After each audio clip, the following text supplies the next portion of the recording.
ఇది జీవో 2022లో అంటే YSR CP government లో ఉండేటప్పుడు ఈ జియో ఇష్యూ చేశారు. అయితే విషయం ఏమైందంటే కరెక్ట్ గా 15 days బ్యాక్ 20 days బ్యాక్ మాకు అన్ని కలిపి ఒకే పోర్టల్లో అంటే సింగిల్ విండో విధానం తీసుకొచ్చి ఆ సింగిల్ విండో విధానంలోని ఇప్పుడు మన electrical department permission, R&B permission, panchayati municipality permission, police permission, electricity permission, ఈ 5 పర్మిషన్స్ డెఫినెట్ గా మనకి వినాయక మండపం పెట్టాలంటే ఉండాలి. ఇంతకు ముందు ఏం చేసేవారంటే ఒక్కొక్కరు ఒక్కొక్క దగ్గరికి వెళ్లి పర్మిషన్ తీసుకునేవారు. మేము అలా కాకుండా ఒక జాయింట్ ఇన్స్పెక్షన్ పెట్టి ఒక జాయింట్ సింగిల్ విండో విధానం పెట్టాం.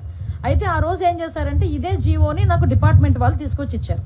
ఇస్తే నేను యాస్ట్రీస్ గా ఈ జీవోలో ఏదైతే ఉందో మేము దాన్ని చెప్పడం జరిగింది. అయితే ఈ విషయం తెలుసుకున్న వెంటనే గౌరవ సీఎం గారికి విజ్ఞప్తులు వచ్చినాయి. గౌరవ సీఎం గారు కూడా దీని విషయం మీద మమ్మల్ని అడిగిన వెంటనే సార్ ఇలా జరిగింది, ఇలా జీవో ఉంది అంటే ఇమ్మీడియట్ గా ఆపండి, ఎవరు కూడా రూపాయి కూడా కలెక్ట్ చేయొద్దు. ఎస్పెషల్లీ ప్రతి సౌండ్ సిస్టమ్ కి మనకి ఏదైనా మనం సౌండ్ సిస్టమ్ పెట్టామంటే దానికి పర్టికులర్ గా మైక్ కి పర్మిషన్ తీసుకోవడానికి 100 రూపాయలు తీసుకుంటారు డిపార్ట్మెంట్ వాళ్ళు కూడా. అది కూడా తీసుకోవద్దు వినాయక చవితులకి అని చెప్పి చాలా క్లియర్ గా 10 రోజుల క్రితమే ఈ విషయం చెప్పడం జరిగింది. ఎవరు దగ్గర ఎక్కడ కూడా ఎటువంటి ఫీజెస్ కూడా కలెక్ట్ చేయట్లేదు, ఎటువంటి చలనాలు కూడా కలెక్ట్ చేయట్లేదు. ఏదైతే వినాయక చవితి అదే విధంగా దుర్గా నవరాత్రి ఉత్సవాలు మన రాష్ట్రంలోనే కాదు మన దేశంలో చాలా ప్రెస్టేజియస్ గా చాలా భక్తి శ్రద్ధలతో చేసే భక్తులు ఎవరైతే ఉన్నారో వాళ్ళెవరు కూడా ఇబ్బంది పడకూడదనే 10 రోజుల క్రితమే గౌరవ సీఎం గారు అందరికీ కూడా ఇన్స్ట్రక్షన్స్ ఇవ్వడం జరిగింది. ఈ రోజుకి కూడా కనీసం మైక్ పర్మిషన్ కి కూడా మేము ఎవరం కూడా డబ్బులు తీసుకోవట్లేదు. ఇది క్లియర్. దీనికి నేను 20 రోజుల క్రితం మాట్లాడిన మాటలను తీసుకొచ్చి వైఎస్ఆర్సీపీ వాళ్ళు ఏమీ లేదు అన్నట్టుగా